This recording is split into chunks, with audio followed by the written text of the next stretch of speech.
We want you to know that public safety is our #1 priority in this administration, and as we go out into the community and hear the voices of our constituents, it matters, and we begin to shape and add value to the already existing strategic plan on how to address crime in your neighborhoods. But one of the most important things I want to say is that we can put all the police we need in the streets, but without the public support and the public input and the public's proactive responses, we won't be able to do what we need to do to take back our neighborhood. So tonight is a night for us to talk a little bit about the structure of the police department. Tonight you're sitting and witnessing in front of you the leadership in the police department. To my far right, your left, is Captain Cleary, who is the captain of communications, and Captain Massey, who is the captain of the detective unit in the police structure, and Chief Ritter. And also to my left is Chief Ritter, and to my left also is Captain Annette Oates, who is overseer of the patrol units, the actual police officers walking the beat. So we're going to start with Chief, for starters, to talk about the structure of the police department, and then we'll pass the mic back and forth to each captain to discuss their particular leadership and the particular staff that are under them and how that works into your neighborhoods. And then ultimately we'll talk about how we want to engage you to be proactive and how you add value to our police strategies in addressing a crime in your neighborhoods. So with that being stated, we'll go ahead and start with Chief Ritter. And thank you all again for coming out. We appreciate your interest in your city and your neighborhoods. Thank you, Mayor, and I want to thank everyone for coming out here tonight. First of all, I just want to say, of course, these meetings are very important to us as the command staff of the police department. We like to hear a lot of feedback from you as to what you see the police are doing or even not doing out there on the streets. We give specific direction for our officers, especially the officers you see in blue uniforms out here. Sometimes detectives are out here. Officers are out here in plain clothes, meaning they're not with a uniform, with a badge hanging around. We just want to hear from you what we're telling them to do if they're following through actually doing it. And what our follow-up is you've seen the mayor and the command staff. We're walking around town here. We're walking in the neighborhoods, getting feedback and following up on what our officers are doing out here on the streets. As she mentioned, this command staff here, I'll give you a little bit of history on what they do, and they'll get up and they'll talk about what their responsibilities are within the police department. The captain of the Uniform Patrol Division, to my left here, is Captain Oates. She's in charge of all the uniform officers that you see out here on the street driving around in the patrol cars. You see officers on bicycles, you see them on foot. She's their commanding officer. Under her, she has supervisors who supervise the officers, but I'll let her get into that when she speaks. Captain Massey, who is to the right of the mayor, he's in charge of all the detectives. Now, of course, the detectives are the guys that wear the suits and ties, and they do all the follow-up investigations on any of the crimes that occur out here on the street. Captain Cleary, who's to the far right, as she mentioned, is our communications, or we call it technical services division.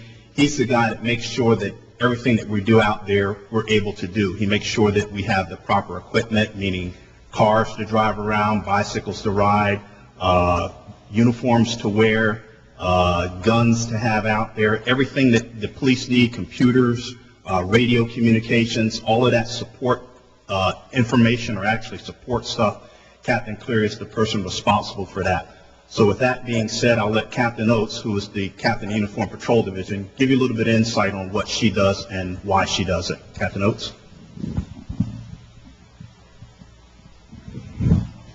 Good evening, I'm Captain Oates. I've been with the department for 26 years. As Chief Ritter said, the Uniform Patrol Division is the largest division in the department. There's 100 officers. They're on 3 different platoons, daylight, 3 to 11, and midnight shift. Within the Uniform Patrol Division, we also have specialty units, such as the Traffic Safety Unit, which investigates a lot of the accidents, makes traffic stops, that kind of thing. We also have the HUD unit that investigates incidents in the housing areas of the city, and we also have the K9 unit, which consists of 5 dogs, which are trained in areas such as tracking drug detection and bomb detection. We've also reinstituted our PAL program, the Police Athletic League. We meet first Fridays of every month down at Downey School for children ages 7 through 18. We have a lot of different activities, and we encourage anyone who wants to bring their kids out to join us on Friday nights. Thank you, Captain Oates. I noticed that Captain Oates kind of patted herself on the back and told you how long she's been with the police department. I forgot to mention that. I've been probably the most senior person here. I've been here for 32 years. So I do have a vested interest in what goes on here in the city, or I wouldn't have been here for as long as I had been. I started out, of course, as a patrolman back in 1980. Was promoted to sergeant some years later, promoted to lieutenant a couple of years after that, promoted to captain, and now with the grace of the mayor and thankful to the mayor, I was promoted to the rank of chief. So just to pat myself on the back a little bit to give you a little bit of insight on my knowledge and experience here on the police department. But I'm going to let Captain Massey now talk to you a little bit about the Criminal Investigation Division. Captain Massey. Good evening, and Chief, I'll pat you in the back as well. I'm in my 31st year at the Harrisburg Police Department. My name is Elijah Quinn Massey. I'm the commander of our Criminal Investigation Division. Under my umbrella, we have the Adult Offender Section, which they are responsible for investigating all crimes with adult suspects and or accused. Under the umbrella of the Adult Offender Section is included our Special Operations Unit. Those guys are the detectives that investigate all of our homicides and robberies that include a firearm being used. We also have the Juvenile Offender Section. That unit prosecute and investigate all cases with juvenile offenders. Now, a juvenile coming under the detectives in that division will be charged up until the age of 17 unless they commit a crime of robbery with a firearm, that we can direct file them into the adult system. So any child below 18, they come under the Juvenile Offender Section. And the child can be charged criminally at the age of 10 unless it's a serious offense, and then we converse with the district attorney, and he will say if they're below the age of 10, we can proceed with criminal charges against that child. They can be charged as delinquent or dependent, which will keep them out of the criminal justice system if they are dependent. Also in our division, we house the Organized and Vice Unit, and that speaks for itself. They are the guys that you see handling most of our drug activity in the city of Harrisburg. We also have a Habitual Offenders Unit, Domestic Violence Unit, that section, the division rather, and these guys do their work each and every day, do a wonderful job. We boast on our clearance rating for our division, and I can't speak highly enough of the detectives that you may see driving throughout the city of Harrisburg. Sometimes you may not see detectives because that's how we operate sometimes. We are the closers in all of your major cases. We are the guys who rather stay behind the scenes, do the investigation, to present the good case to the district attorney to ensure that the persons we arrest are prosecuted and get good jail time where they don't hurt the citizens any longer. And as my colleagues mentioned, in our fight for justice and to preserve peace and harmony in the city, we need you as residents to assist us. As good as the detectives are, most of our information comes from the citizens who know a lot of different things that happen in your neighborhoods. So I will close on that and reserve any questions later. I will turn to my colleague, Captain Cleary. Thank you, sir. Evening, ladies and gentlemen. I can't pat myself on the back nearly as much as some of my colleagues. I have just shy of 20 years in the agency. So when then Officer Ritter was out walking a beat, I was probably home with Bugs Bunny and a fudge sickle. But I'm here now in service of the community. I'm commander of the Technical Services Division. I've done a couple of these town meetings, and there's no real way I can make my division sound that interesting, but it's essential. We take care of the cars, we take care of the computers, the records. One of the less popular facets of the Technical Services Division is the Parking Enforcement Unit. So there's people that deliver those nice green envelopes to your vehicles when you forget about street cleaning. They're also part of the Technical Services Division. As I said, cars, computers, essential supplies, records, that's what we do in Technical Services. We're not out here as the enforcement arm. We're the ones that provide the support, the supplies, the things necessary for the other members of the Bureau to do their job. Thank you, Chief. Thank you, Captains. Again, just to reiterate the importance of us being out here. You know, we know that your perception is your reality, and your perception ultimately can give you a sense of security or a sense of fear. And with the rash of crime sprees that we've had, particularly in this section of the city, many of you know that this particular section of the city, being central, Allison Hill, and then south central further back to Dairy Street, is a highly populated area that is diverse in its population. It has the highest amount of crime, poverty, the highest amount of slum landlords, abandoned property, and litter, and young kids. And we're here tonight to be consistent, to let you know that public safety is our #1 priority.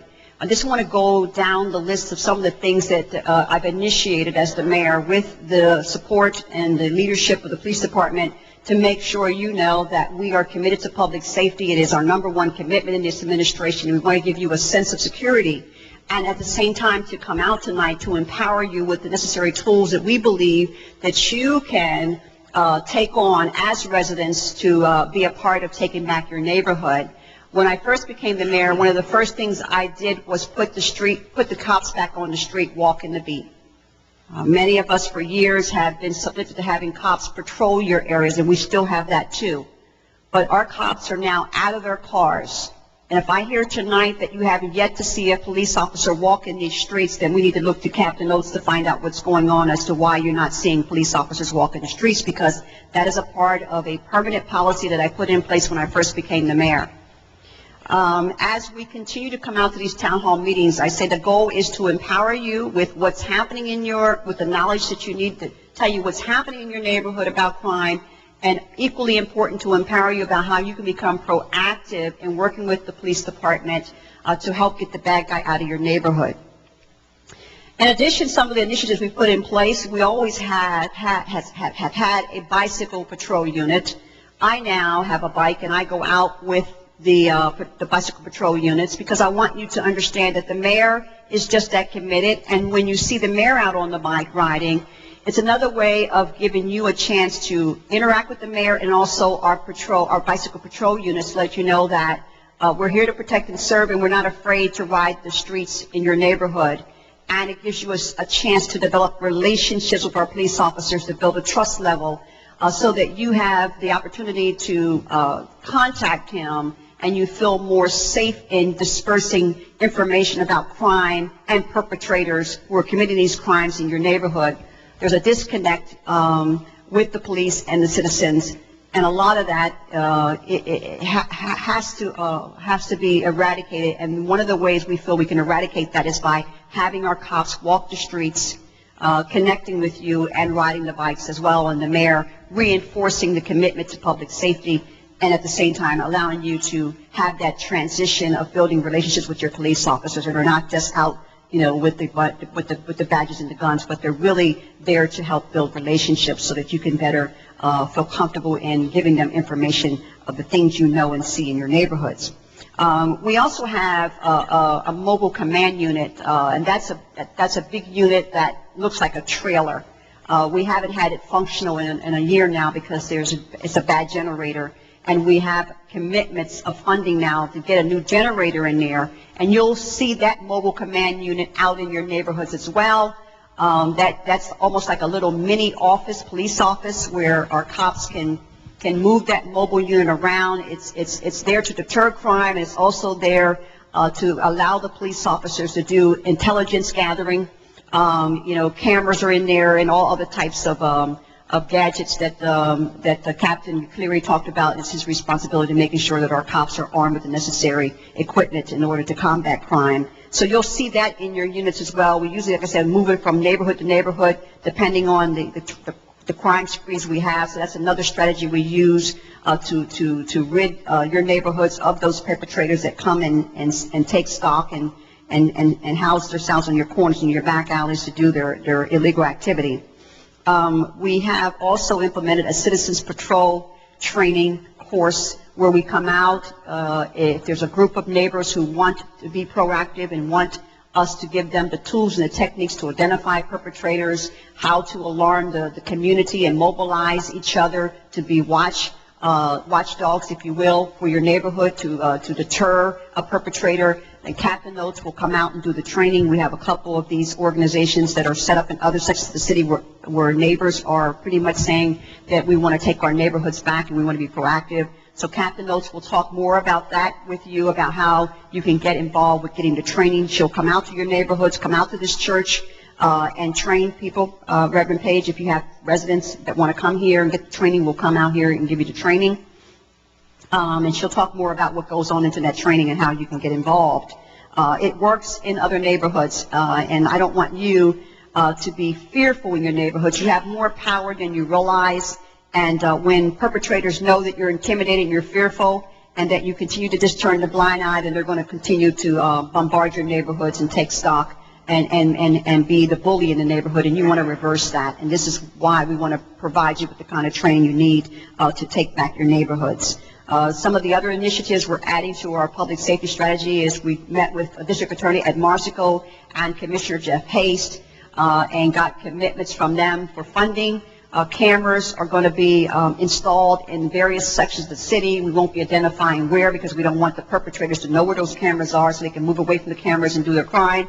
So we won't let neighbors know where they are, but we'll be installing cameras in various sections of the city. And they will have a dual purpose, not only to be able to allow us to identify a perp if a crime is committed, but at the same time, the announcement of the cameras, as opposed to the specific placement of the cameras, will be used as an added value to deter crime. Because if criminals know that cameras are in their neighborhoods and they don't know the location, they'll be less likely to be bold to commit a crime. The dual purpose of that camera also will be to address the blight and the dumping, the illegal dumping that you all see that are just taking place in your neighborhoods. The illegal dumpers will now be on camera, and we will have the evidence now that we need to take to the district justice office, because our biggest challenge is that when neighbors give a tag number and they give it to us and we take this evidence to a DJ, often that case gets thrown out for the DJ declaring that it was not sufficient enough evidence. Well, I don't think a DJ will no longer be able to suggest that it's lack of evidence when they have actual photos from a legitimate camera that is owned and operated by the city of Harrisburg. So you'll be seeing that particular program rolling out as soon as we finalize the proposal and send it over to the district attorney's office, who is committed to funding to get us cameras throughout the city of Harrisburg. One of the other things I implemented when I first became the mayor under the police department was every Monday we now have press conferences. And it was a no-brainer for us, because we want people to be empowered and to know the kinds of crimes that are occurring in your neighborhood. For years, you were not informed, of the crimes that occur in your neighborhood, and I just believe that no matter how the perception may be given to the city that we are this crime-ridden city, which we're not. It's just that we're reporting out more. We're more transparent about what's happening in your neighborhood, because the goal is to get you to become more proactive, because an informed citizenry is our best citizens. When you're informed and you get the kind of training that we offer, you can be more proactive in making sure that we put the perpetrators on notice, that we are aware, and we're going to push you out before you push us out. So every Monday morning we have these press conferences down in City Hall to inform the public and the media about what takes place in your neighborhood, and to constantly be transparent about what we're doing to address that crime, and also to report out the resolution. We have a consistent track record now about the violent crimes and how quickly our detective department is resolving those crimes. Unfortunately, we're at 5 homicides for this year, and I'm proud to say that all 5 of those homicides have been solved. Correct, Captain? And so, again, this is all a part of our growing and adding on to our strategy on how to address crime in our neighborhoods. So there's a prevention method going on in our strategy, and then there's an intervention method. So again, we're proud of that track record. Few mayors and few chiefs of police can stand in public forums today and tell the citizens that they have 100% resolution in their homicides. While we would rather not have any homicides in our city, the crime is inevitable, and we're just always going to have some bad guy that's out there using some illegal gun to perpetrate a crime. We also want you to know that we've reopened all of our substations, and we're adding more substations. We just opened up a substation in Midtown. The first time ever in the history of City of Harrisburg. We have a substation now in Midtown Harrisburg, and we're also going to get another substation right here in this geographical location that we're all in. The county commissioners are working with us to put a substation out here in this particular area.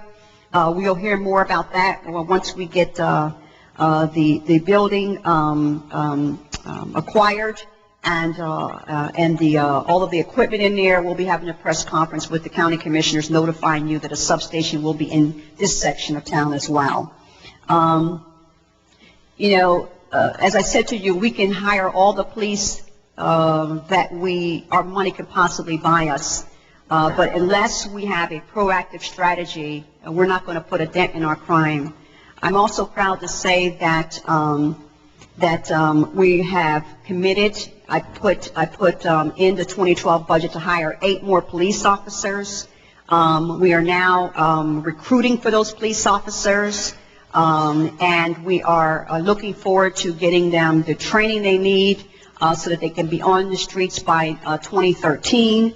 And that was our commitment to making sure that we're constantly addressing our attrition and the exits and retirement of some of our police officers. So I wanted to let you know that was in the 2012 budget. We put that in the 2012 budget. It was passed by City Council, and we're glad to stand here today and tell you that we are committed to hiring 8 more police officers, and they'll be on the streets in 2013. In addition to putting the police out there on the streets, opening up the substations, putting the command unit, the mobile unit out here in those strategic areas where crime, rises and falls, to the bike patrol units, to the captains and the mayor and the chief of police now walking the streets, in addition to the police officers walking the streets, to the cameras, to the substations. We also have another way of addressing crime, and because I always tell people that you're going to have crime as long as you have poverty. And for years, all across the United States, we've been dealing with the symptoms. We've been addressing the symptoms, and we're not dealing with the root cause. And poverty is the root cause of crime. And so one of the things we're focusing on in this administration is making sure that we constantly keep businesses existing in your neighborhood, constantly providing incentives for them to expand and to retain themselves in your neighborhood so that jobs can be created, so that people can get jobs and prevent and be less likely to commit crimes in your neighborhood using the excuse that they're broke and they're going to go out here and rob you as a way of trying to make a living. There's no excuse for robbing people, even if you don't have a job. But still, we're trying to be proactive in terms of business creation, sustainment, retention, and job creation to help individuals get jobs to less likely their thirst and desire to commit crime. We have tremendous amount of youth programs that have been implemented under my leadership. Our Parks, Recs, and Enrichment Department is more committed to educational programs now and engaging kids. So when someone says there's not enough programs out there for kids to be a part of, that is absolutely a fallacy. We have tremendous amount of partnerships with a lot of entities in the city, school district, Boys and Girls Club, United Way, the list goes on. And the Parks and Recs Department has a plethora of activities for kids to be involved with year-round. We started a yard program called Youth as Restorers because for so long we've seen kids be a part of our equation or our blueprint, and yet the kids aren't in the rooms helping us create the solutions. So the YARD program is acronyms for Youth as Restorers, to get them involved with meaningful activities in their neighborhood, helping kids be empowered with the tools they need to identify the problems in their neighborhoods, but ultimately helping them to create solutions. And that's what the YARD program is all about. We're getting ready to to have the kids in the neighborhoods to where where they can get brooms and rakes and trash bags and gloves and start cleaning up the neighborhood, whether they live in that neighborhood or not. Too often I see these convenience stores and families go in these convenience stores, from the adults to the young kids, and come out of there and open up a bag of chips and eat the chips and throw the trash bag on the ground. Or drink a soda bottle and empty it out and then throw it on the ground. Who does that?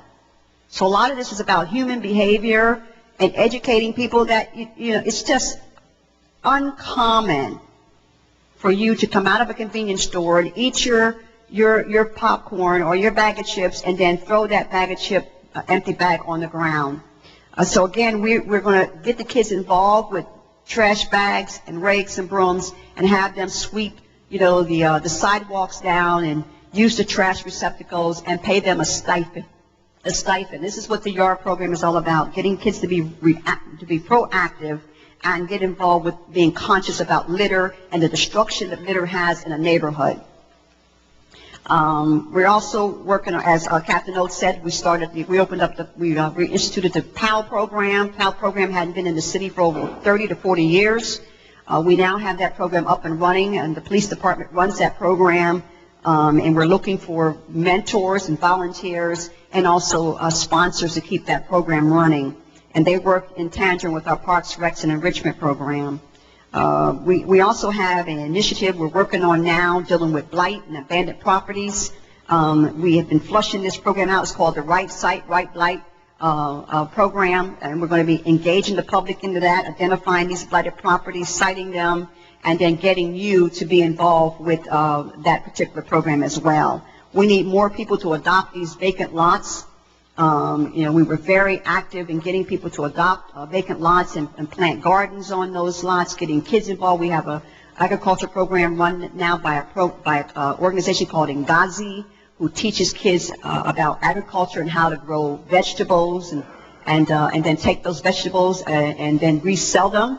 So we're going to be asking the churches and leaders in this community and this room to get involved with that program so that you can adopt a lot and make it to good use and make it a greenery place to make your neighborhood more beautified. So often I see now that when we tear these houses down, we put fences around them, the neighbors turn a blind eye and let illegal dumpers come in there and dump on the lot, and there goes the neighborhood.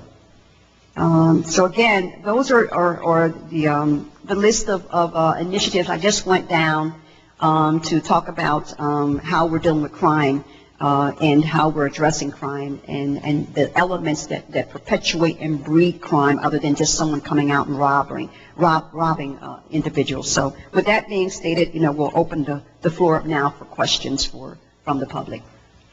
And these are the mics up front here on each side. So if neighbors want to come forward with comments and questions, please do so now.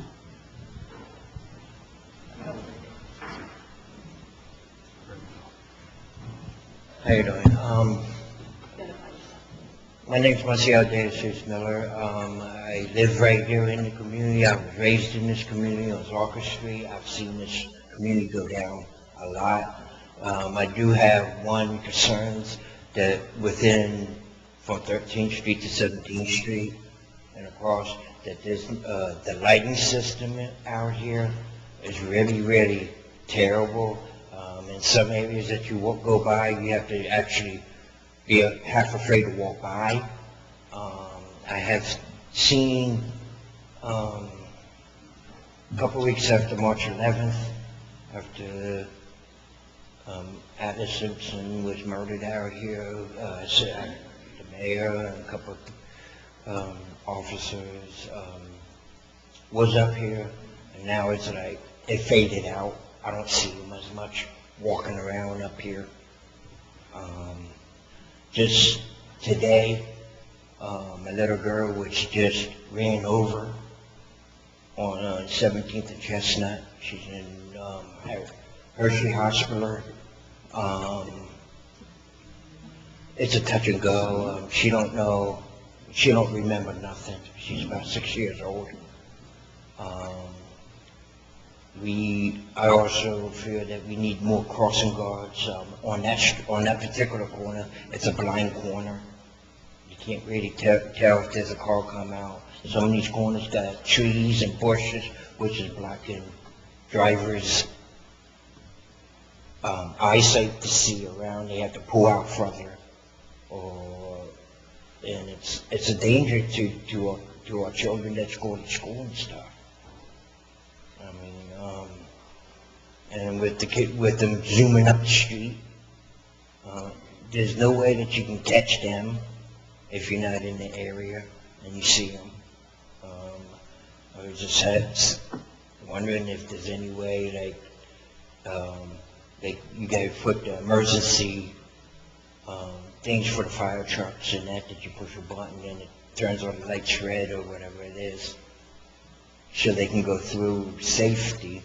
I've seen them on the poles, but what about cameras for the people that's running lights, zooming up the street, so you can get them tickets, so you can stop that? Because a lot of these hit kids that are getting hit, it's from people speeding up the street.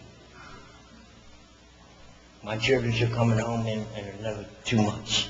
I don't want to have to be one of those statistics where I'm going to have to go bury my kid because a car ran up the street, a motorcycle ran up the street and didn't see it. It's supposed to be, what, 25 miles an hour in the city limits? And they're doing 30, 40, 50 miles an hour, motorcycles and all. And you don't see nothing. You don't see no police officers out here. You don't see nothing. So that's what I have to say. We need more lighting out here to brighten up our streets. Because I know some of the elderly people are afraid to come out at night. And that's ridiculous. So you got to be afraid to come out of your own house just to go to the store. So for me, I would like to see more foot patrol up here, or bike patrol. I see them every now and then, but it's not enough for the people to take and say, well, let me back off, let me get out of this neighborhood. Thank you. Thank you. Captain Oates is going to address your foot patrol. And also, we have a number where you can call us. If you can get there's a metal bar on the back of those street lights. Okay. If you can get the number off of that and call it in, we'll be able to identify whether it's our pole, whether it's PP&L pole. Okay. And from there, we will be able to take action. Well, most of these lights out here are the green poles. The So green poles? Yeah. Because those are the new lights that were put in Yes. several years ago. So you're Yes. saying the bulbs are out on those? They could blink in and out. They're not Okay. bright enough. All right. Yeah, they were purchased. Yeah. They were purchased, unfortunately. Matter of fact, right out here, there was an accident one time, and it took one of the poles out, never was put back in. There's bare wires out there. Okay. You know. I'll have our- It's a safety issue, not just for the adults, but for the kids too. Yeah, sure. They don't know what's going on. I'll put the light foreman on this tomorrow. I'll just have him come out and check all the lights tomorrow. Okay. Okay. But in the meantime, if you can get the street pole lights, and put the number, that would be great. But what I will do is have the foreman come out tomorrow and check the lights. And Captain Oates will go ahead and address your foot patrol issue. Before I do that, the little girl Yes. that just hit this morning, is this her brother? This is the little girl that was hit on 17th and Chestnut Street, and he did want to say something. No, sure. Go Right ahead. quick. Yeah, sure. What are crossing guards at in the city? The school, we'll have to get the superintendent of the school district to tell us that. The crossing guards fall up under the superintendent of the Harrisburg School District. Do you go to the Harrisburg school system? Yeah, the Harrisburg School District is responsible for putting the cross guards out. So what we'll do is we'll contact Dr. Knight and ask her to address that issue about crossing guards. She already did?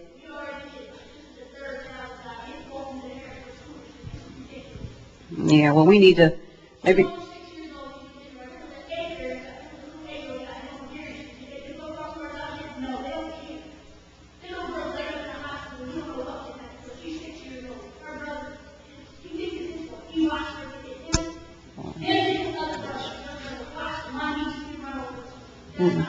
We don't want you to think that it's your fault. I'll call Dr. Knight tomorrow and tell her this is a growing concern and she needs to get something done about it immediately, okay?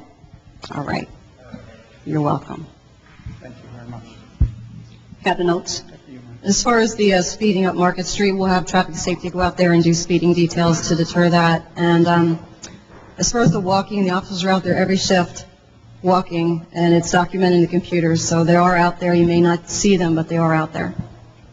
I'm Ava Berg. Like the captain, I made a good choice 32 years ago. I moved into my house at 17th and Her Street. And just a warning, Mayor, don't ride your bike at 16th and Her because we got a big pothole there. Okay, I want to thank the police department on 2 counts. 1 count, thank you for the way you've been thinking in the last 30 years. I just want to say in the 60s, when I was being beat up by my daughter's father and called the police, they wouldn't come. They said that's just domestic. So I'm glad that we've changed a lot of thinking in some ways. The other thing is I want to commend you. My car was sideswiped about a month ago. The officer that came out was very professional. I was very, very pleased with the way everything was handled. My question is, if you put any of those cameras up, are they going to be able to tell who sideswipes you because they just leave? So hopefully the money we're going to get is going to get us quality cameras that will identify those kinds of accidents and incidents to be able to go after the perpetrator. Absolutely. Okay. But like I said, I've been real lucky. 32 years, that's the worst thing. Yeah. So I'm real happy with Harrisburg. If the camera's in that area, if it picks it up, we'll certainly be able to apprehend. Oh, I also wanted to acknowledge we have 3 council women here. You have President Wanda Williams with us tonight, Eugenia Smith, Chair of Public Safety, and Sandra Reed, who is Chair of Public Works. Welcome, young ladies. Thank you for coming out. Hi, I'm Reverend Howard Dana. I am the pastor of the Unitarian Church of Harrisburg across the street. Thank you, Mayor Thompson, for being here, and officers as well. We share that lovely building over there with the shared ministry, and we're a congregation, 2 congregations in fact, that are committed to this neighborhood and to the city of Harrisburg. I also live in Midtown and am happily residing in the city. I have a couple of issues that affect us directly. A couple of times a month I come just to the church for business or meetings, and there's open drug dealing happening right on 16th Street or right on the corner there with Market Street. In those instances, I give a call to the dispatch, the non-emergency number, and just ask them to have an officer swing by. Officers have done that. Is that the best course of action? Is there something more that we can be doing? I know that sometimes the drug dealers just move to another part of the city to do their work, but we really don't want them right outside the church doing that. That's the best course of action. If you can get us descriptions, plate numbers, car descriptions, anything that can help us find who's doing the dealing would be very helpful. It's usually done in the, the 2-group fashion, and it's usually, 4 to 6 people dealing with it. So, all right, well, that's good. The other thing that is a major issue for us is traffic on Market Street. It's just there's a lot of speeding. It's quite dangerous, especially on Sunday morning. I'm wondering if it might be possible, in fact, to get crosswalks painted on Market Street like they are on State Street. They at least give a visual cue that there are going to be people crossing the street there. But plenty of creative driving happening on Market Street. Thank you, and we appreciate the leadership of you, Pastor, and Shared Ministries. I know you guys have been around for quite some time, and you're very progressive, and we really appreciate you. And your leadership is certainly an example and helps to draw the community together and gives a sense of urgency to how this is our neighborhood, and we all need to band together. As far as the traffic speeding, Captain Oates will address that. Perhaps we can put like a unmarked car and start tagging people, getting them for speeding. We have this set up in another neighborhood that where we're getting complaints of speeding.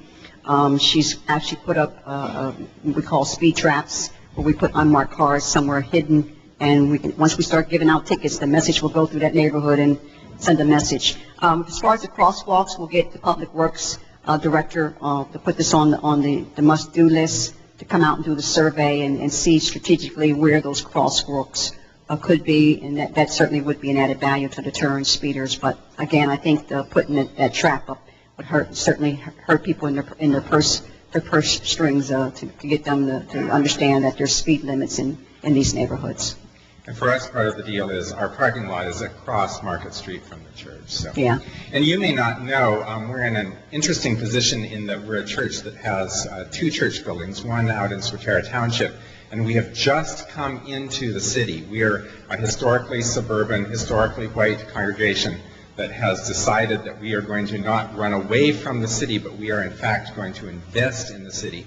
So 90% of my own congregants don't live in the city of Harrisburg, but they come here for worship, they come here to work, they come here to partner with city government, with the police, with the folks who are living in this neighborhood. And we want you all to be safe, visitors and residents alike. Yeah. Thank you.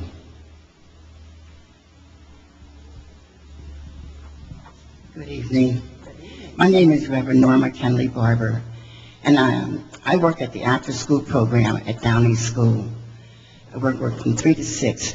Going to work the other day, I almost hit 3 children because they was running between parked cars right there at the beginning of the project / townhouses. And down by the school, there are no crossing guards whatsoever in that area. When the children come out of school, there's nobody to help them cross the street, nobody to stop the traffic. Going up her street, there's nobody there at 13th Street and her, or 14th and her. These are dangerous areas for these children, and I'm afraid that one of these children is going to get hit one day, and especially down there by the probation building where the cars are parked and the kids can slip out. And we're going at a very slow speed, but they can still get hit and do serious damage to them. So can we try and get somebody down there for those children, like some kind of a crossing guard, somebody, crossing guard, police, just for a few, I would say a half an hour, but that's all it takes. And that's all.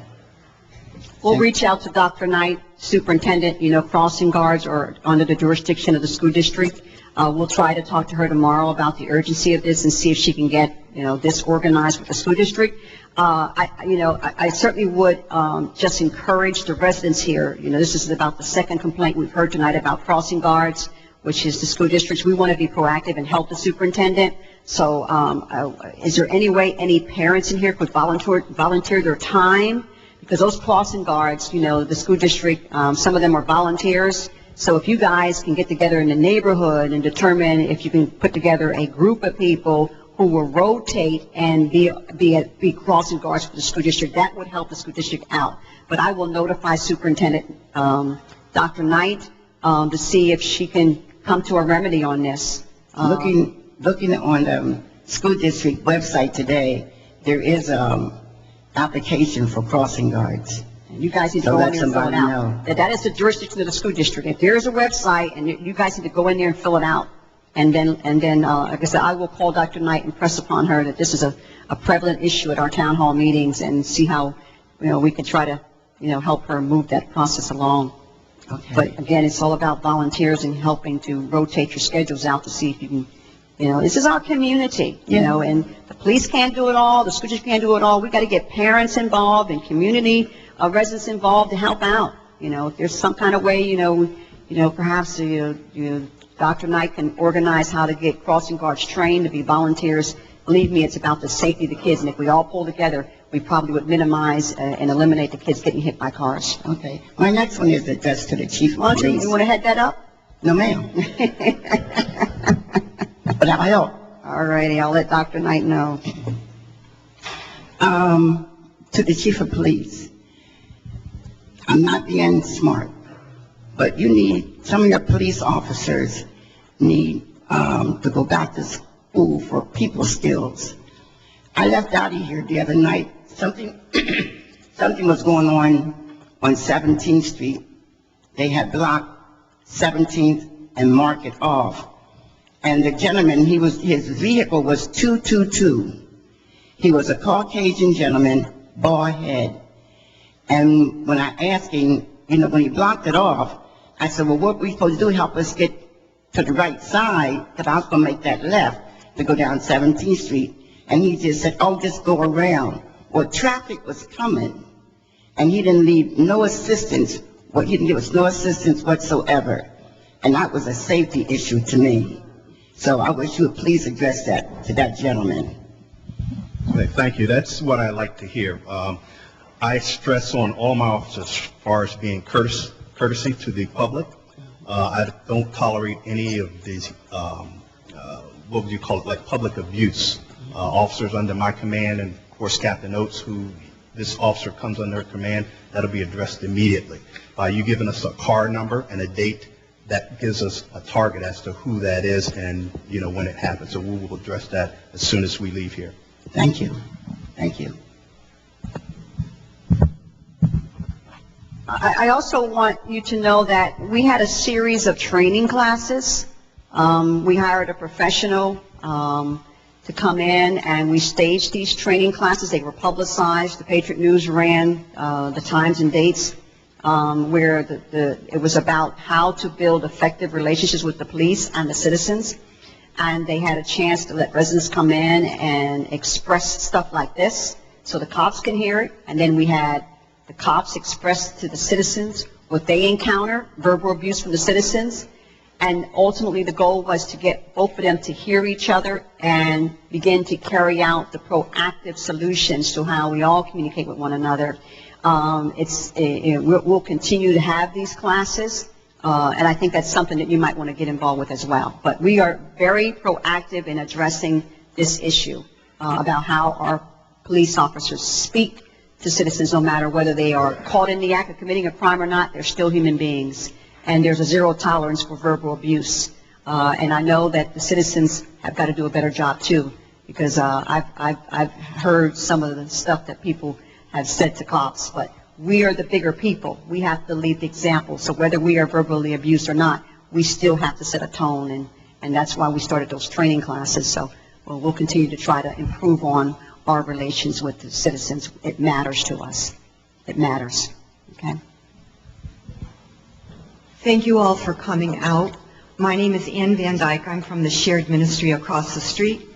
2 questions. Can you give us a name and a phone number we would call to report blighted housing? And also, who do we contact about the YAR program? For the YAR program, it's Dr. Brenda Alton. And Lisa, do you have the card, the number for Dr. Alton? Lisa, the lady in the red shirt right there? Right there.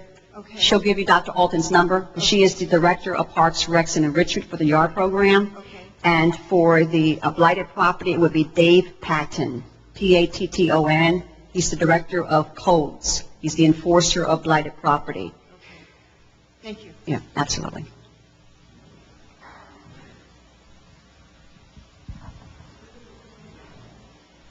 Yes, my name is Christian. I got a question for the mayor and the chief of police. We did a violence walk on Saturday, and I invited both of you. I dropped the flyer off with the young lady at the end, and I dropped one off in your office. Not even one officer showed up to this violence walk. Even if you guys didn't show up, somebody else could have came and appreciated the walk.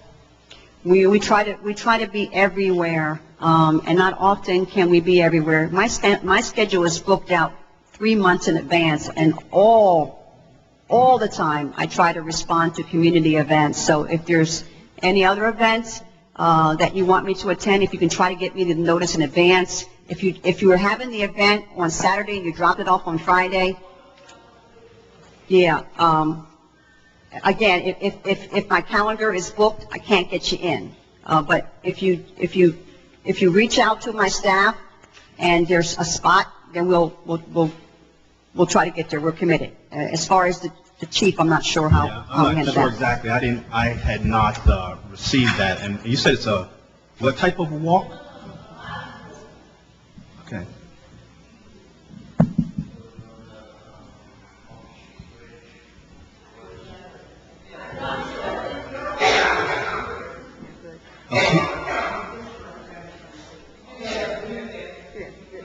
Council members were there. Yeah, and I gave you my explanation. You know, we can't be everywhere.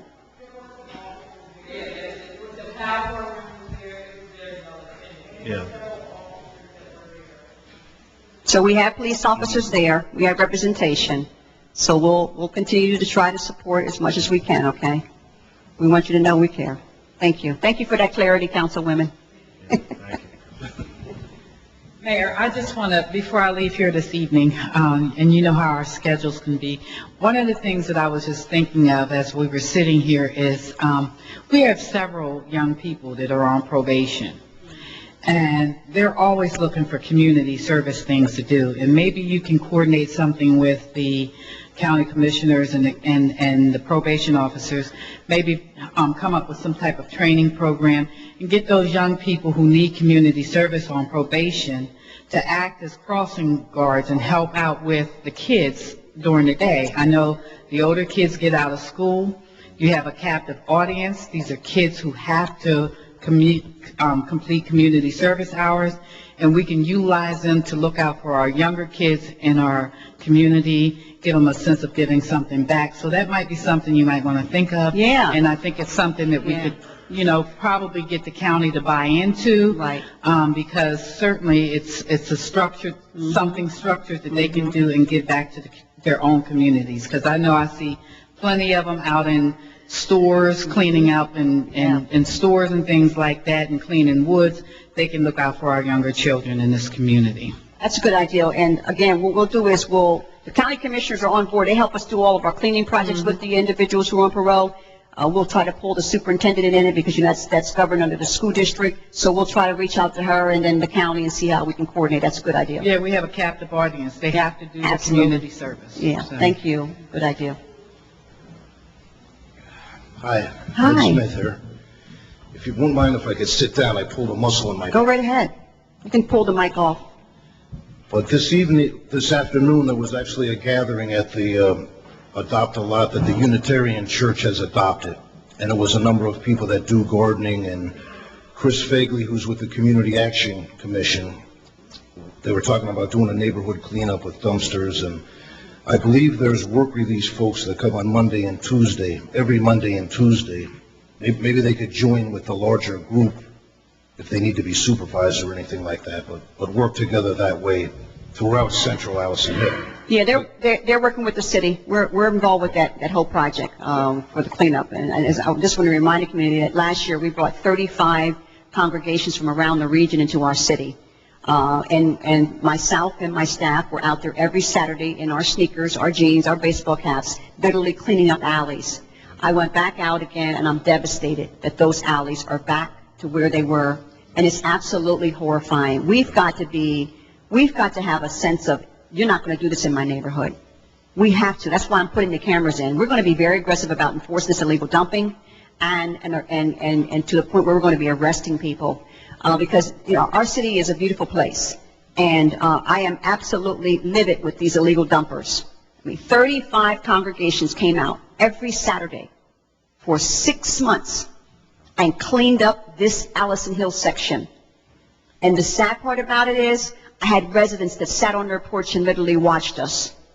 Did not get off their porch, did not come and help us, but watched us. And next thing you know, we came back out here to survey the land, and all those alleys we cleaned up, and I mean they were horrifying, are back to where they used to be. So we are out here doing what we need to do, but we need the residents to get a sense of anger and begin to start identifying these pickup trucks that you see that have debris on it and couches and stuff, and follow those trucks, because I guarantee you they're heading somewhere in the alley. They're headed somewhere in an alley. So we're working with the Community Action Commission on that whole project. Secondly, Emma, who's the intake person for the Unitarian Church and Shared Ministry Church, was going to try to get here. I don't see her. They have a helping people get out of poverty program tonight. But she was saying she believes the corner store is defrauding people with their access cards. She's heard a number of people say this corner store right here across the parking lot. And then I'm Ned Smith from the Catholic Worker in St. Francis. I've been here for 15 years. And that incident that happened with the cab driver was really, it was devastating and traumatic to all of us. That was like my lowest point here ever. And the fact that his body was left exposed for several hours. just there was like a feeling of like death hovering around it, and then all the people like standing around and looking at it. You could really see, like you mentioned, the poverty. Like the poverty was glaring, and for 3 weeks leading up to that, there was like a state of lawlessness around here, and a lot of us called the police many times. And I did speak with Captain Oates about it, and to the police credit, that weekend before it happened, there were police cars on the corner. But by that time, the thing had gotten so out of control. There were people, there was a stolen car flying around the back alleys for like a week. And we called many times, and it was smashed up. Our fence got smashed. One of the neighbors claimed they were almost run over by these guys. This went on for a whole week before it was taken care of. I actually slit the tires of the car to stop them from flying around at night. But if anyone's being present to that situation, there was open drug dealing going on. There was all kind of hanging out right in front of the house that has the big no loitering sign on it. You know what I mean? If there was a presence that would set a tone right off the bat before things fester and get crazy, we really need to get back to fundamentals in a big way. I've been coming to these meetings for a long time, and we talk about we need to know the police officers on duty by name. A lot of the community wants to help out, but we need to be listened to. When they came for the stolen car, I was trying to tell the officer where the people were. We saw them stripping the car down. I called. There was a big contingency of people came out from the Dolphin County Sheriff's Office. There was probably like 30 officers around. I was telling them who was involved with it, but I was ignored. I was kind of shocked.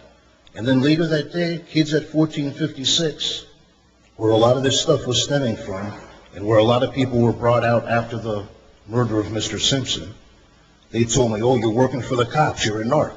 And it was kind of a chilling feeling. They were trying to intimidate me, and it was kind of scary.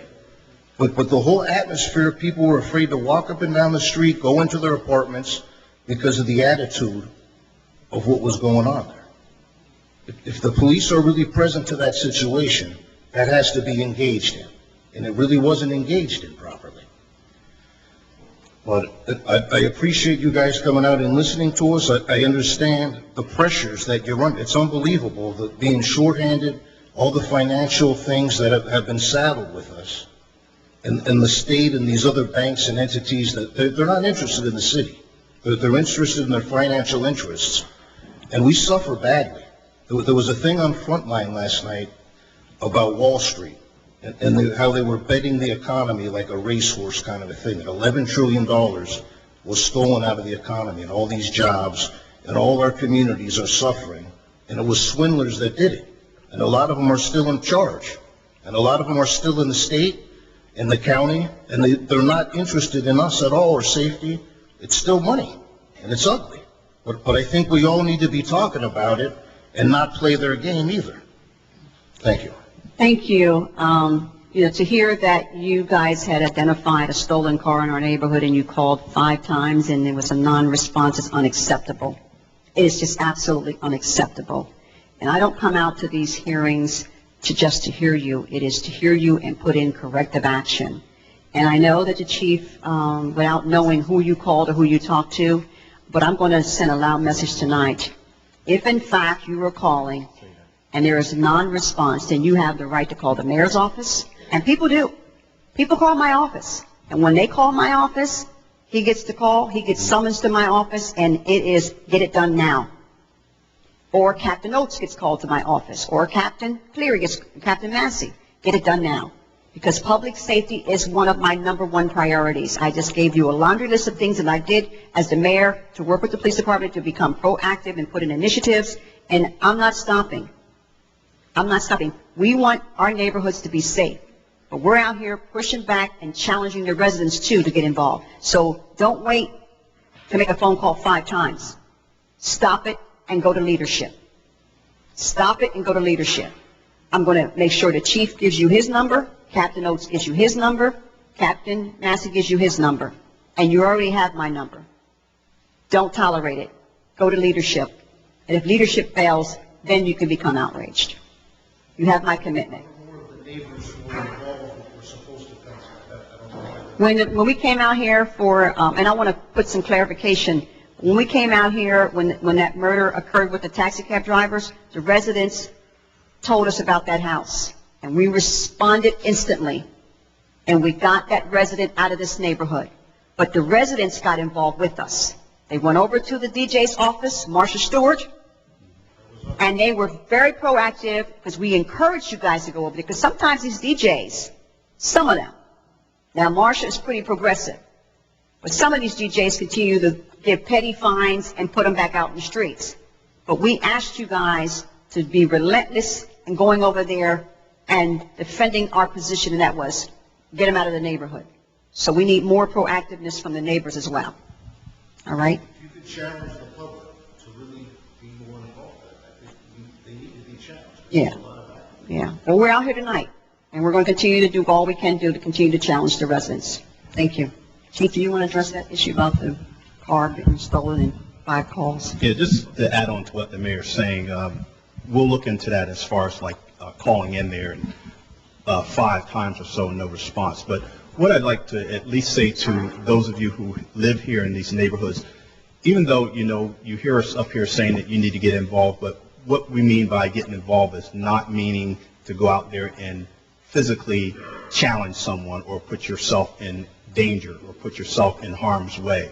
That's for the police to do. What we mean by getting involved is that maybe you all coming together with a plan also, coming together and giving information to us like we're having this meeting here now. There should probably be, as far as this neighborhood is concerned, this church should be filled with people, but it's not. So the people that we're talking to, you all can only take it back to so many people.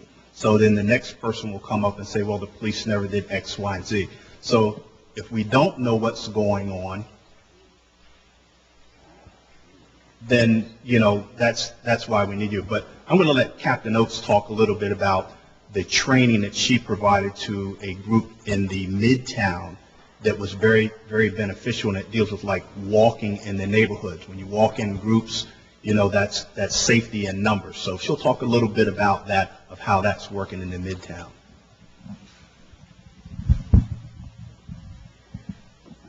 The Friends of Midtown Crime Watch got together, and I did a training seminar with them on foot patrol, what to look for, descriptions, what to do when you're out on foot patrol. And that started last June, and they're out at least twice a week, usually in the evening hours. They vary their hours. They're very proactive in their community, and it seems to be working, and they're doing a great job. They're out tonight, and I think they're out tomorrow. It's a short training session, about 20 minutes, questions, answers, that type of thing. They have other people from other communities that come in and walk with them. So it's been very successful. So if anyone's interested, you can come up and see me after tonight, and we'll set something up.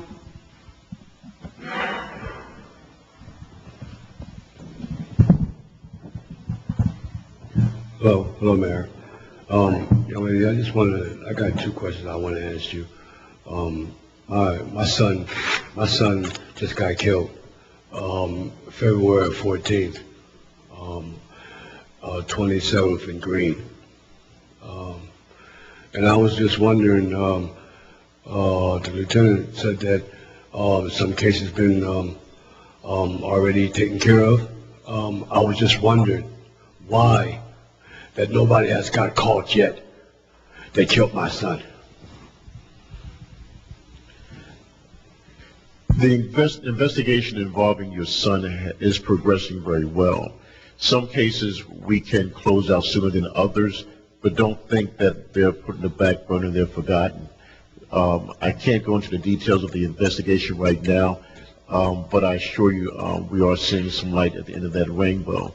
So we know that it's frustrating for you because everyone wants results immediately, but sometimes the investigations do take time to complete and get a good case, so that once we go to court with that case, we get a prosecution on the case. So don't think that it's forgotten or put in the back burner. You'll be notified in the near future how the case is progressing. Thank you. Mayor, I have another question too. I know I'll be walking sometime when it gets kind of dark outside, and there'll be a gang of kids out there, and and when I'm walking, I have to always walk in the street where I can see light from the cars coming, back and forth, towards me, And when I was coming up, they had like bright lights in the streets, okay? So some of the streets would be really light, so people can see where they're going, And I think that worked out a lot. And now they got me walking the street, I can't even walk on the sidewalk because I'm afraid one of them young boys or whatever, it might jump me or something. I think we need more light in them streets. I really do. Well, we thank you for your comments, and you were right on about the lights. What I failed to do when I gave you the list of strategies we have implemented for to deal with reducing crime and being more proactive, lights is a part of that strategy as well. We're in the process of getting the entire city assessed to determine the cost factor that would go into getting all of our lights switched over to LED that are more energy conserving system, and also will brighten up our streets to also deter crime. So we're on it. Okay. And sir, I would be remiss if I did not also say, we had a meeting this morning about your son's case. One of my sergeants just came into the room, Sergeant Carter. He is the supervisor over our Special Operations Unit, and his unit handles homicides that occur in the city. So again, my point being, we just discussed this morning in my office, so we have not forgotten about your loss at all. Okay.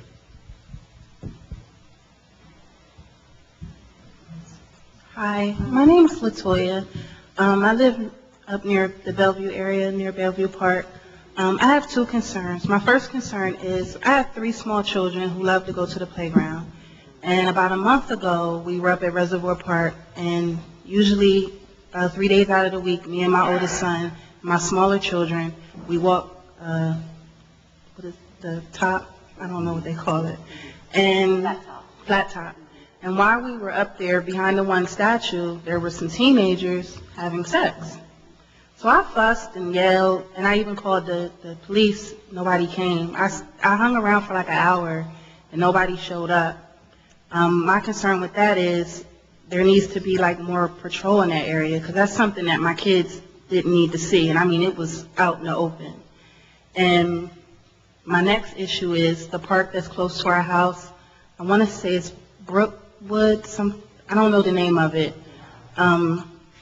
It's very dirty. There's mattresses, a lot of drug needles and things all on the play area. So a lot of times when my kids want to go to the playground up there, which is closer to our house, we can't go because it's dirty.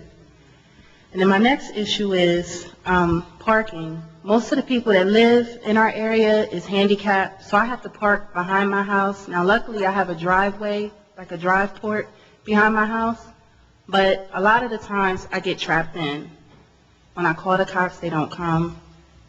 And with the summertime coming, it's going to get worse. My car has been hit in my drive port from people, I guess because the space is so tight, you can't move. And there's times where we have to leave and we can't leave because I'm blocked in. What's the name of are you in an apartment complex? No, I live on Yale Street. Yale.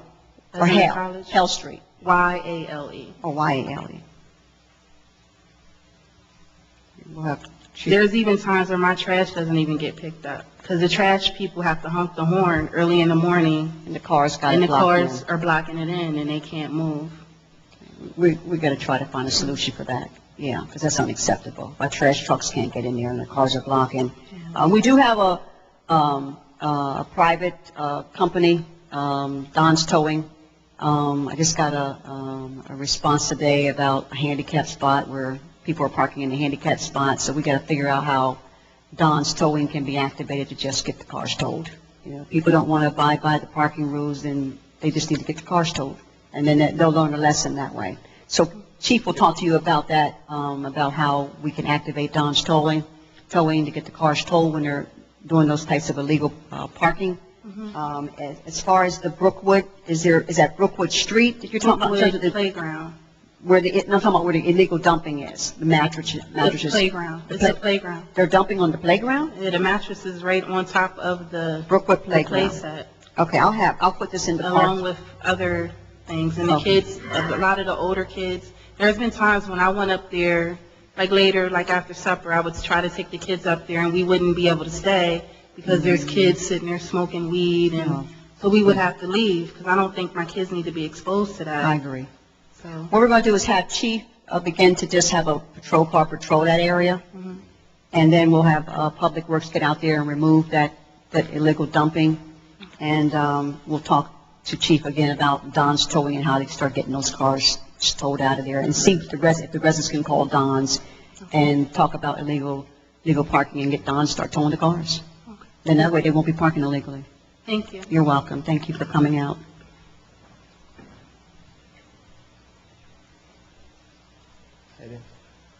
My name is Jason.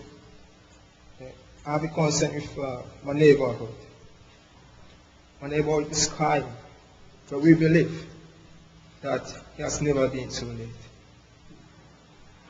The police officers have done what they could do, but we believe also that our society cannot just work by law, but by an open heart, selflessness, by love.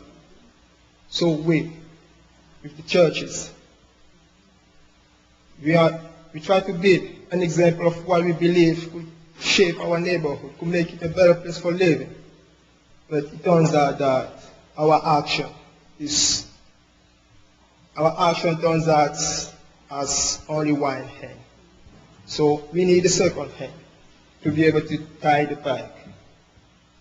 We wish we could have more people out there to speak to those kids, to those youth, to touch the hurt, to not just call them to follow the law, but to also call them for self-awareness.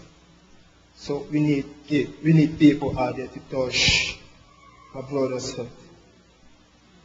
Thank you. Thank you. Well, you sound like you're a good example, and we really appreciate your love that you're sharing, and the self-awareness is critical. People got to have a sense of pride and be willing to get out and help their brothers and sisters, and so we thank you for the spirit that you permeate throughout the neighborhood. Thank you for your leadership. Thank you. I have a quick question. What are you all doing to communicate with the Spanish-speaking population that lives in this area? Are there initiatives to include them in this process, help them deal with the blight and the crime?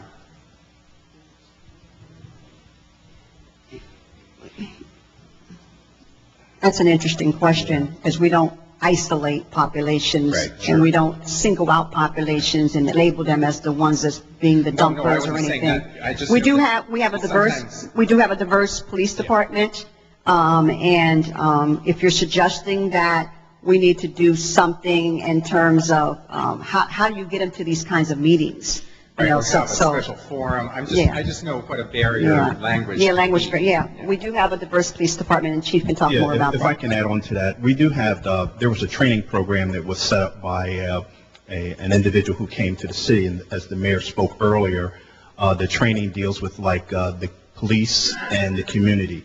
Now, this individual is Hispanic, so he actually had the flyers that were put out and the advertisements in both English and Spanish. So in most cases, I'd say in 90% of the cases, when we need to communicate things to the community, we do it bilingually.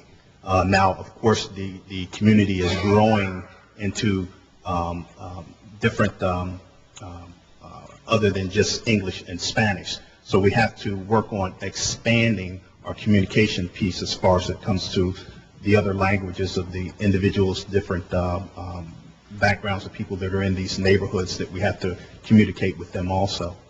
So we'll be working on that. I want to say that I want to thank you for speaking to the community when we went to you and asked you what to do about the house over on this corner. And I thank you for giving us direction, and you spent time with us. And we do want to say thank you because we do work together really well in this community. All of the churches and the Joshua houses, we all work together. And one of the things that we met here about a year ago, and you came and graced us, and we talked about when people look out their windows and they see beauty, they feel better. And one of the things that we talked about, and I'm so glad to hear about cleaning up the neighborhood and getting some of the neighbors involved in that cleanup. But one of the things we talked about after we left that meeting, because you had some great ideas, getting paint donated to this community so that volunteers and children that need to do community service help some of these neighbors who can't afford to fix up their house, fix up their front porch. They have couches on their porches because they can't afford furniture. So we wanted to look at that area, and maybe you can think about it. We have plenty of volunteers that will come out and paint, put flowers out. A lot of them do that now. One of my neighbors, a young man, cut the grass out in front of my church today. Thank you. We just work like that together. So what we're asking for is maybe a little help from the city with getting donations for, I'm saying paint, but there's other things that we can do. Well, thanks for bringing it up, because sometimes the government doesn't do a good job of talking about all the programs we have. But under our Community Development Block Grant funding, we do have a program that nonprofits can apply for, and residents too. It's under the HIP program, which is acronyms for Homeowner Improvement Program. And homeowners can apply for those dollars to help fix up their properties. It's all code related and HUD regulated, but if they apply, they'll get on the list. And our inspectors will come out and determine and assess the repairs and determine if they qualify. So that's one program that residents can apply for. And we'll make that information available to you so you can make sure you disseminate it to the residents and your members here. We had a program called Facade at one time where residents could apply for that grant money to paint their houses. It was all important to keep the neighborhood beautified and keep people in sync with all the other houses, blending in with the facades. So again, I need to check to see, because I don't think that's a part of the CDBG program anymore. It's a part of the HIP program, which allows for you to get your codes up to your house up to codes for electrical wiring, et cetera, like that. So that's something that your residents can apply for. That program is available under CDBG. So I think, yeah, and that's good. So that's part of what we can do. But we have a lot of these homeowners, or when they're not homeowners, they're renters, and right. They don't have the right to do anything to that property, right, unless they get the permission from the renters, their landlords, which a lot of them don't show up because they're slumlords in this area. But I literally got in my car, me and one of the other residents, and we rode up from the beginning of 17th all the way down to Paxton, counting out the burnt out houses, literally burnt. On Market Street here. On 17th, the corridor. So if you come off the off the freeway, and you drive into Allison Hill, the amount of burnt out homes, it's really, when somebody's coming to our church, and I say get off the freeway and come down 17th Street. That's the first impression they get of our city. Yeah, that's what they see. And so all of us that live in this area, we care about this area, and I know you do too, because you told us some things to do. So that was one of the reasons we wanted to, talk to the city about cleaning up that corridor. Yeah. So that when people, the first impression when they come into, if they're coming to my church, if they're coming to the funeral home, if they're coming to the city, city hall, we want them to get off that corridor and coming to this to Market Street. How do we clean that up and come down Market Street and see that this is a city that's, you know, clean and beautiful and welcoming? A lot of that matters coming into Mount Pleasant area, because I know this is called Allison Hill, but it's Mount Pleasant. It's a challenge, Reverend Page, because these properties are owned by individuals and the city just can't take them. We would love to just take them and demolish them. We do have money in our federal grant for demolition. You know, the CDBG applications have finally been in. We've reviewed them. We've identified who's going to get the funding. We have money in that grant that calls for demolishing properties. But I would love to just come and get a bulldozer and get all the houses that are emptyable, but the law ties my hands. We're challenged. There are some properties that I can put in what is called a declaration of emergency, and I've done that. But again, we still have to get the clearance, and it takes a process. It's our Pennsylvania House of Reps that introduced these laws and tie the hands of municipalities, so we just can't come in and take properties when they've been burnt out and they still are in the hands of homeowners. And sometimes they have mortgages on them and the banks own them, and it's trying to track the banks down. So we just need to continue to brainstorm on how we can work together to get legislation changed to be more proactive for cities to acquire these properties once, you know, they get burnt down and they're still owned by somebody. But our codes director, Dave Patton, is a guru with this, and he's very, very, very, very aggressive.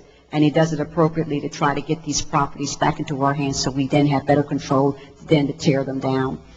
So we're working on those issues. But again, it's a challenge. It's a challenge for us because our hands are tied. But now I can tell you this, that in terms of the, I mean, just flood letters to the Pennsylvania House of Reps, our reps. You know, we got a new rep, you know, that was you know, chosen by the people last night. Let's make sure we begin to flood her office when she gets in office next year and tell her this is something she needs to be pushing for, to get these properties, legislation that where the city has better access of taking possession of these properties so we can get them torn down and then get better houses back on the tax roll. So we do have a very progressive program where we tear down houses and we use our nonprofits, Tri-County Housing, Habitat for Humanity. We give millions of dollars to these organizations annually to help get these properties torn down and get new houses put back up in their place. So all of our money goes into Allison Hill. So we're very actively involved in this section of town in terms of getting these properties torn down and back on the tax rolls. But the state has under DCED, they used to have a program called the ELM Project, where community organizations can come together and apply for money to do some of those things you talked about. Let's talk about getting a meeting with you and a couple of the community organizations here to talk about how maybe somebody that is of a nonprofit can help apply. I don't know where Community Action Commission is, but the last time we met here, they sent representatives here and said they were going to be working with you. They are very actively involved with getting grant dollars, and I hope they get over here in this neighborhood soon because they made a commitment at the last meeting we have here that they were going to be working with you on a number of things. So let's see how we can maybe organize a meeting with Community Action Commission to find out how they're moving over into this section of town, because Wells Fargo gave them well over $600,000. I was at a ribbon cutting with them last week on this, and we wrote this out, and it's all about a strategic plan for this section of town. And so let's make sure that we hold them to task and coming over here and meeting with you and other leaders about how they can make sure that you're a part of that strategic plan and getting this neighborhood back up to what it should be and can be. All right. Next. You already once let him go. He hasn't been here yet. Just let him go. And then go ahead, Jim. Tim Doutrick. First of all, we need to bring everybody together, and these town hall meetings give us a forum to bring everybody together and listen. And as far as I'm concerned, it's proactive, and I commend that. I also commend city council members for being here, and to expect the community to come together. It's good to see council here with this, the town hall meetings, getting involved in as well. I commend you guys for coming and being supportive. We all need to come together and work together and resolve all of our problems. And by having you here shows action on your part to come and be involved like that. So I commend that. Something we didn't think about, you know, I don't think we have a terribly bad record in terms of solving our homicides and in terms of resolving some of the police issues that we have. If you look at the problems we're faced with in terms of money and personnel, I think statistically, and I don't know exactly, but I think statistically, if you look at how well we're doing, I think we're doing very well. So let's continue that path. We hear of all the bad things, people print the bad things, people talk about the bad things, but again, I think our rate of solving homicides and some of the other issues we have, I think is, from a national standpoint, is very good. So I commend you guys. But that's all. Thank you. I might add, Tim is an employee of the city of Harrisburg, but he's been a longtime resident as well, and he's very actively involved.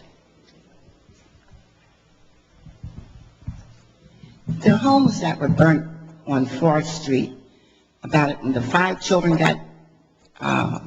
they died from the fire right across from the Y.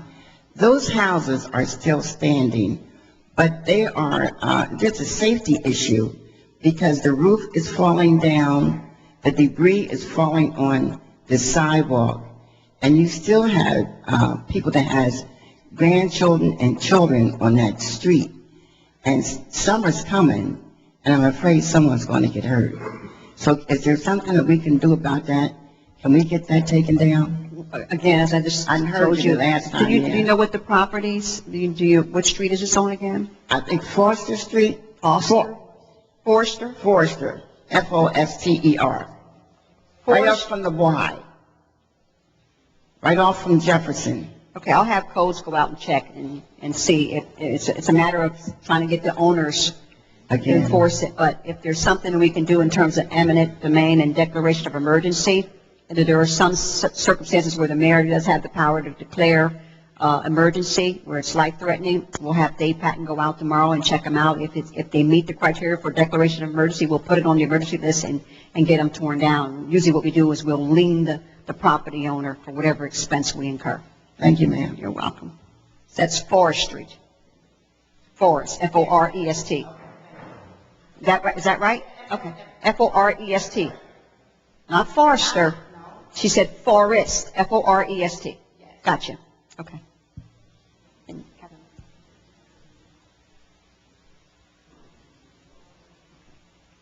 Next. Good evening, Your Honor.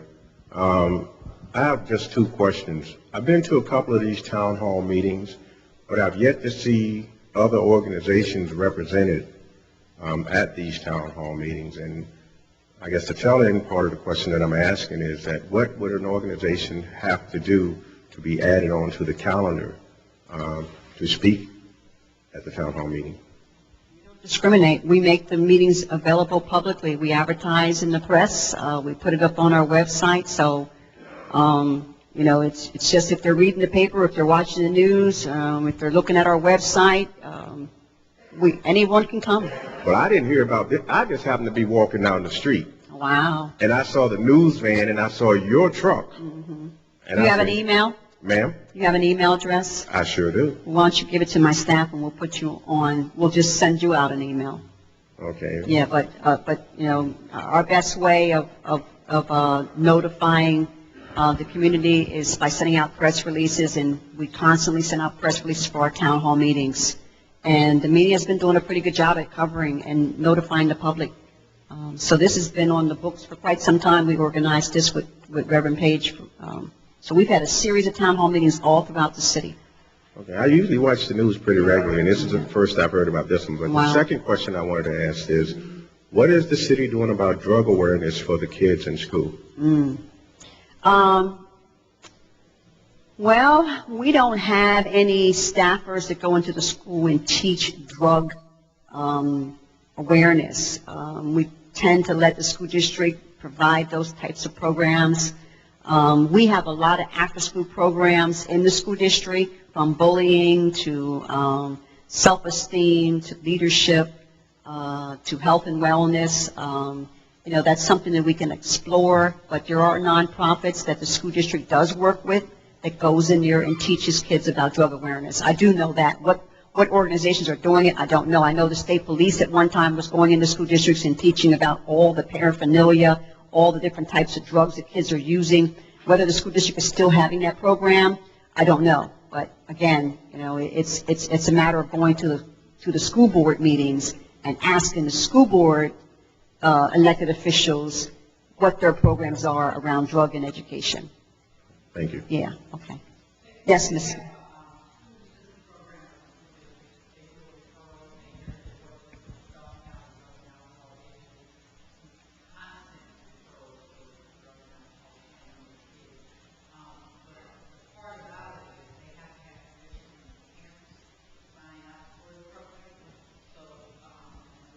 Suggestion that the sheriff department can't help you until these extra police officers get trained and get on the street to help with the community, because I know, I'm not going to mention, but I'm son of a retired sheriff department personnel, and I know that they have a lot of training because of what they do, which can help out you guys on the street with the drug wars and the crimes that's going on. That's the first question I had, which I hope let the chief answer, because I know he was getting ready to. Yes, I'm getting ready to. What we've been doing, we've been partnershiping with some of the surrounding police agencies and the Pennsylvania State Police with patrols in the city. We do that intermittently. Now, we don't do it every day or every evening, but we do that from time to time. We might do it for 2 weeks at a time, then we'll drop off, and then we'll start it back up again. So those initiatives are out there that we are doing that. And also, you mentioned about the sheriff's department. When you see sheriffs driving around in the city, they're also partnershiping with us as far as like patrols, preventive patrols being a deterrent to, you know, criminal activity, those type of things. So it is out there, it is working, and it has been in place for some time now. Okay. And another question is that I had is sometimes when people have called, like for me, for instance, I have called the police about a certain situation, something's going on, and it takes them some time to do it.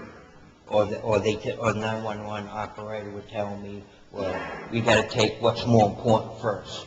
Somebody could be getting killed in the building or beat up with a bag, like a domestic violence thing that I have called about plenty of times because I've heard it where it was coming from and reported, and it was like, it wasn't important. Okay. I'll let Captain Cleary explain a little bit about how our communications works. We used to have our own communication center, but we have since moved over to what they call Dolphin County Dispatch. So I'll let Captain Cleary explain to you a little bit about how that works now, which is a little bit different than what we're used to doing, but it's still the same type of thing. Captain Cleary?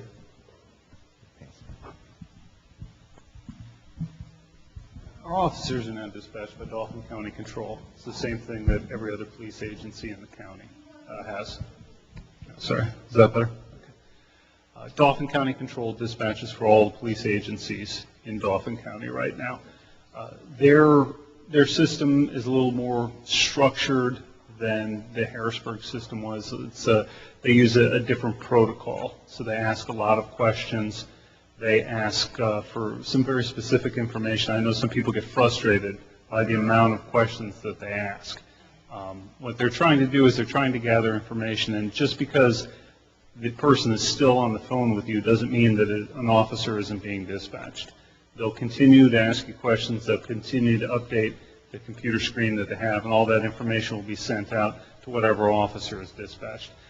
Without knowing the particular circumstances of the day and time that you're talking about, whether the response was delayed, you're correct. They do have to go on a priority sort of basis. There are a set number of officers at any given time in the city. If there are situations that tie up some of the officers, a big traffic accident, a serious crime or robbery, something like that, it may delay the response to your situation. Every call that we get, every request for service is important to us, but we don't have an infinite number of officers. We don't have an infinite number of resources, and we do have to prioritize who gets help first. or would it be possible as like Lower Paxton or somewhere, another agency that's closer to your Harrisburg area can respond for you guys? Because I've known that there has been situation where domestic violence was going on and person threw out knives out the window so they wouldn't get stabbed, and then after they done took off in each one of their vehicles, then the cops come. In certain circumstances, certain extreme circumstances, we have drawn on resources from outside. We have an excellent working relationship with some of the surrounding municipalities. Just like in certain extreme circumstances, we've helped them out with resources. We have an excellent working relationship with the Capitol Police. They've helped us out on a number of occasions. Like I said, there are a certain set number of police resources, whether it be Lower Paxton, Susquehanna, Swadera. If we really need help, they'll come and help us, but everything has to be prioritized. All right. I expect that. Now, there's another question I had is out here on Market Street in front of my house. This is for the mayor. It floods.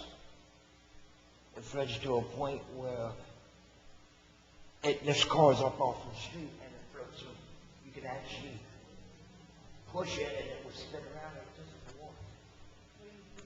Right? The drainage system in front of 1421, 1422, down towards 14th Street, Zarker Street, that floods when it rains, real bad. We keep the drains unclogged. I go out every time and water up to my knees, clear out the drainage. It's just like it's not sucking down. It's just like it's staying there, and it's just flooding the thing, and it's going into people's basements. The house's basements there. It have came up so high where it was up to my third step, going into my building, which I live in 1421. Yes.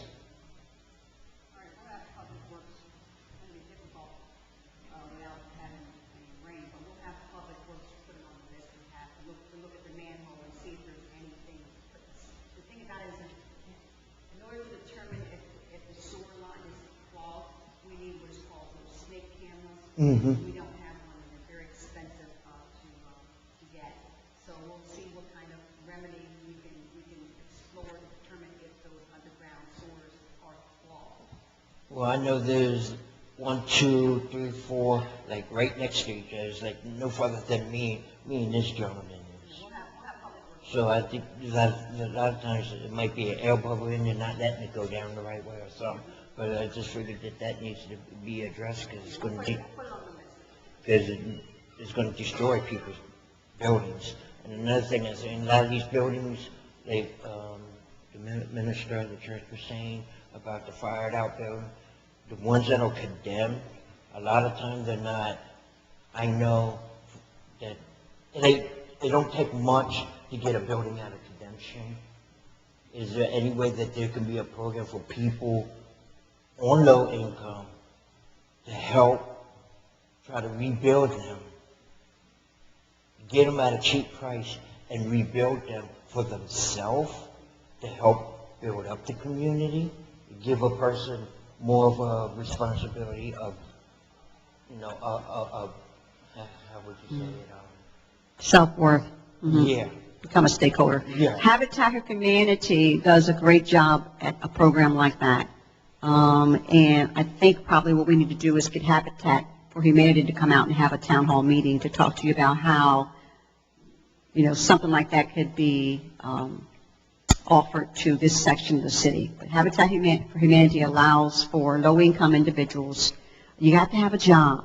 Mm-hmm. You have to have a job, and because the goal is to teach responsibility to those individuals who desire to have a home and to obtain the American dream. And it's important to help individuals understand that home ownership is a part of your wealth accumulation.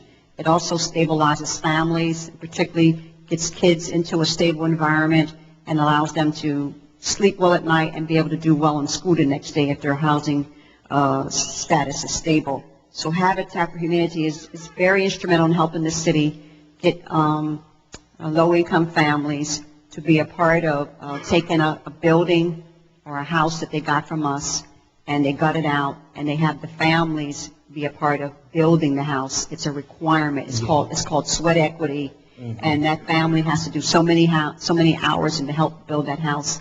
And ultimately, they move in the house.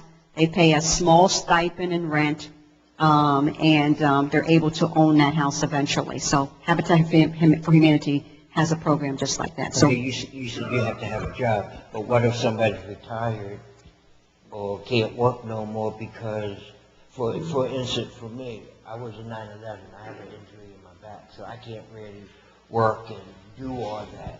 Yeah. I'm saying for people. Yeah, I understand. I understand. On disability that wants to own their own home. Right. That wants to make their family. Right. In a better situation than what they are. Right. Than living in slumlords. Right, and again, like I said, what we need to do is get Habitat for Humanity out here and talk more about what they do and what you need to do to qualify. Okay. Okay, I think it's a great idea. All right. All right. And when you guys are done, I wanted to find out more about the crossing guard thing. The who? The crossing guard. The crossing guard. Yeah, that's going to be the school district. I'm going to reach out to Dr. Knight on that. Okay. Can I get some more information? Because I'm really. Yeah, well, once we connect with Dr. Knight, Eugenia, Councilwoman Smith mentioned about getting individuals who were in the county probation system to come out and be volunteers. So, yeah, we'll talk to Dr. Knight about trying to get volunteers to be a crossing guard. So we'll make sure. Hopefully she'll come and have a town hall meeting here, or she'll hold something at the school district where people can go and volunteer. All right. All right. All right, thank you. Uh-huh. Yes. Hi. My name is Rick Allen. This is my first meeting, and I just want to say that it has been very educational. I do appreciate that you're being involved in a lot of different things throughout the city to make change, and I had no idea, and I do appreciate that. My comment, and maybe you can educate me a little bit too, to me this is about crime prevention, and this is kind of presented as, this is my wording, but kind of a crime prevention task force here. I would kind of argue maybe that this is more about enforcement and investigation with the exception of the foot patrol. And I would maybe encourage you to maybe, when you're presenting a task force, that would involve the church leaders, the school principals. I think it would be encouraging to see those people right up beside you and working with the community, as opposed to the people that maybe investigated a crime that already took place. Maybe you could comment on that. That's excellent. I mean, you just gave us added value to our strategy. And the town hall meetings is another way for us to come out and listen, because when we listen, we always find something that says, we can add that to our strategy. Is that something you would like to be a part of? Great. Okay, so what we're going to do is have Captain Oates meet with you. And the idea of creating a task force, I think it's excellent. So we'll contact the school district, and because because I'm sitting here having to answer questions for the school district, and people want answers when they come out here, and they should have answers. And so, yeah, leadership can begin to build on this. I mean, it happens all the time. So we'll contact Dr. Knight and ask her if we could get her to be a part of the task force, because a lot of the crime, in these neighborhoods, when young kids are involved, they're a part of the school system. So I think it's an excellent idea, and we'll have Captain Oates head that up, because she is a part of being proactive and training the trainer on how to really be a part of enforcing it. So you're right. It is really about enforcement as well. We hear you loud and clear. So we'll have you be a part of the task force. Okay, so Captain Oates, when you get his number and name and everything, so we'll follow through. Thank you very much. Yes. Okay. My name is Jesse. I was here before. Yeah, Say Jesse? Yeah, Jesse. Jason. Jesse. Jesse. Yeah. Okay. I believe that education is one of the strong fundamentals for a better tomorrow. In my community, I've heard a lot of complaining about education. I'm not quite sure if it's true, but what I would like to do is to advise you, brothers, to be careful with the school budget, with education, because we don't want to deal with a future that works with intuition, but a future that works by brain, if possible. And that's what I wish the most, by faith. So, I call your attention. Be careful with the school budget. Be careful with the school vouchers. The school budget. Yeah. The school budget, yeah. Yeah, I don't control the school budget. I'm the mayor. I'm the mayor. I don't have control of the school district, everybody. I have to constantly say that. I don't have control of the school district anymore. But I certainly want to encourage everybody to start going to that school district board, those board meetings. Yeah. Is that it for everyone tonight? Well, we really appreciate it. It's been very enlightening. Thank you, Dr. Page, once again for allowing us to come and use your church as a facility for us to communicate and interact with our citizens. It matters to us when you do this for us. Thank you to all the residents. You matter to us. We care about you. Public safety is our #1 priority in this administration. We're going to continue to fine-tune it until we get it right. And we need your help. We need your support. And we need your input. All right? Thank you. Good night, everybody.